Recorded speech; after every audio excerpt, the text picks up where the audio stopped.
Mercedes lashes out at Red Bull.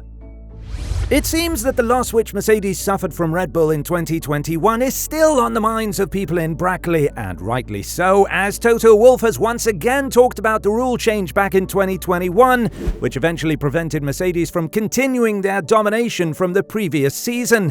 This statement comes in a period where new regulation changes have been announced for 2024, as the previous ones from 2022 have basically become null and voided. What are these new rules, and why did Toto Wolff send a message to FIA which is bad for Mercedes? Join us and let's take a look.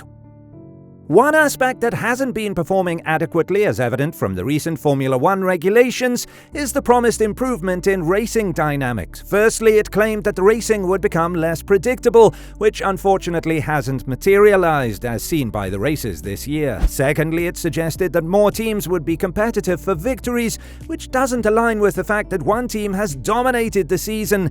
And lastly, it aimed to enhance the quality of racing, making it easier to follow, with fewer overtakes requiring the use of DRS. However, as time has passed, it's becoming increasingly clear that even this third point, which these new regulations were intended to address, may no longer hold true, and this realization came to light during a comment made by Sainz in Jeddah during the second race of this season. Drivers were struggling to closely follow other cars through Sector 1, citing a lack of downforce in the so-called dirty air. Dirty air is very similar to slipstream, but there's a significant difference which lies in the part of the track at which it occurs. Slipstreaming occurs when a car is behind another down a straight, and dirty air, on the other hand, occurs in the corners where the cars are already in a grip-limited condition. The lead car effectively uses up the energy of the oncoming air and leaves behind air with low total pressure, or dirty air. Due to this disruption in the onset flow, the following car has reduced aerodynamic performance. However, it is not just a pure loss in downforce that makes overtaking tricky under these conditions. This issue harks back to the problems faced in 2020 and 2021,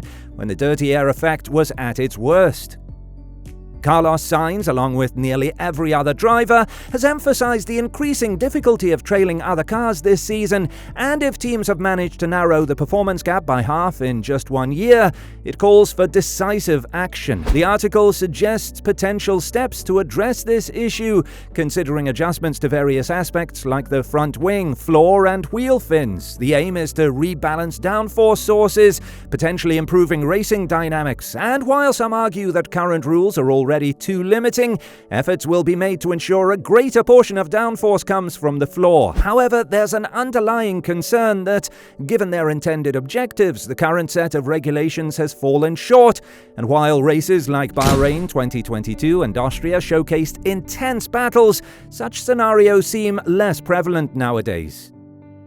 Talking about rule changes though, currently the Mercedes PR team is operating at full throttle, with Toto Wolff and Lewis Hamilton leading the charge. It's anticipated that Ferrari will soon join in to find a way to rein in Red Bull, and Toto Wolff has brought up the topic of parity, drawing parallels to the changes made for Mercedes in 2021, a move that many argue was justified. Having won 7 consecutive constructors' titles leading up to 2021, Mercedes adapted their car to favor a higher rake design over the lower rake of the Red Bull, and Toto Wolff acknowledged that the changes implemented by the FIA were aimed at slowing them down, and to some extent they achieved their goal. However, it's worth noting that attempts to hinder a dominant team don't always yield the desired results. Max Verstappen's success with Red Bull has been undisputable, and while Toto Wolff acknowledges this, he also implies that Mercedes has faced similar challenges in the past.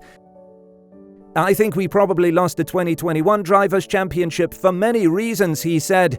"One was the final race, but we also lost it because those regulations were set in place in order to reduce the advantage that we had. 2020 was a super dominant year for us. I think it was the best car we've ever had. It was the best car we've ever had. And then towards the end of the season they changed the regs by cutting the floor out. That was to stop us, and we could see the results in 2021. We were not as competitive as Red Bull was. But in Silverstone, we unlocked more of the potential of the car and got ourselves back into the championship. But back in the day, these regs were clearly targeted to re-establish the pecking order." This could be interpreted as a subtle plea for similar regulatory adjustments against Red Bull, and looking ahead, Red Bull is poised to enter their third season of dominance within this set of regulations. Although it may not equate to Mercedes' 7 consecutive titles, it underscores the need to consider changes for 2025 that could impact Red Bull's advantage. The challenge lies in pinpointing specific elements of the Red Bull's performance that could warrant alterations without compromising safety or creating an unfair advantage. Even if the FIA were to overtly attempt to slow down Red Bull through regulatory tweaks, success is far from guaranteed. Formula One's owners, Liberty Media, aim to create closer competition between teams with the budget cap it introduced in 2021 and revise technical regulations the following year. Wolff does not believe further changes should be hurried in to halt Red Bull, who have won all but one of the 21 Grand Prix held in the last 12 months. As a team principal, I don't want to jump on the bandwagon that others have done in the past of saying we need to change the regulations because we can't continue with the dominance of a team, he said. If a team dominates in the way Max has done with Red Bull, then fair dues. This is a meritocracy. As long as you comply to the regulations, technical, sporting and financial, we just need to say, well done. It's up to us to catch up, and if that takes a long time, then it takes a long time. I remember people crying foul when it was us. Entertainment follows sport, not the other way around. We can't be WWE and just scripted content. We don't want to be scripted content.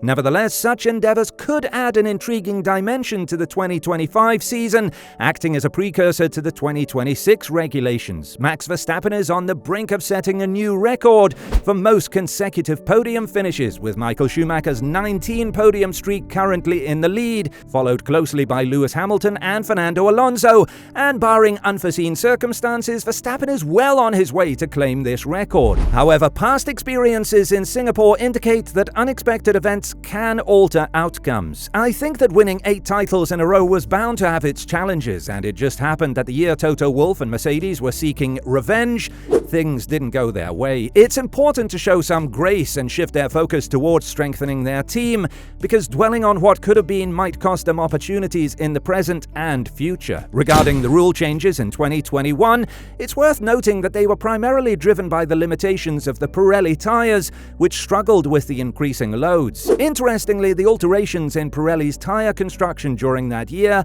arguably worked in Mercedes' favour, especially at Silverstone, not to mention that Mercedes were consistently competitive throughout 2021. In Bahrain, their race pace was remarkably close, albeit slightly behind Red Bull, and races like Spain, Portugal and Imola saw Mercedes with the quicker car. Baku and the 2 Austrian GPs presented a bit more of a challenge, but even then the gap was just a few tenths. France slipped through their fingers due to strategy and a crucial driver error towards the end, and Monaco also left some uncertainties, with one car at P3 and the other struggling in the midfield. From the British GP onwards, Mercedes clearly had the upper hand, and we won't even dive into the last 4 races where they held a significant pace advantage in race trim. Even with all these factors in play, there's still a push for a narrative that the rules were against them, and the truth is there were opportunities missed, be it in strategy, team operations, driver errors, or just off weekends. The priority should be fixing the car, followed by refining their strategy, because creating an environment that minimizes driver errors and off weekends is key, rather than perpetuating false narratives. It's hard to ignore the fact that if Horner was seen as a complaining team principal, Toto's stance doesn't fare much better, but at least Horner's team consistently clinched multiple wins every year, except for 2015 during their slump. And even then, one could argue that it had more to do with Renault than Red Bull for most of that period. Toto and Mercedes should let go of 2021 and forget about it, because it was a turning year against their favor, and you cannot live in it forever. The victim complex should be completely out of Brackley as soon as possible if they want to continue forward and compete for titles again. So what are your thoughts? Do you think FIA should change the rules to nerf Red Bull, or should they stay the same? Let us know your thoughts in the comments below, and we will see you in the next video.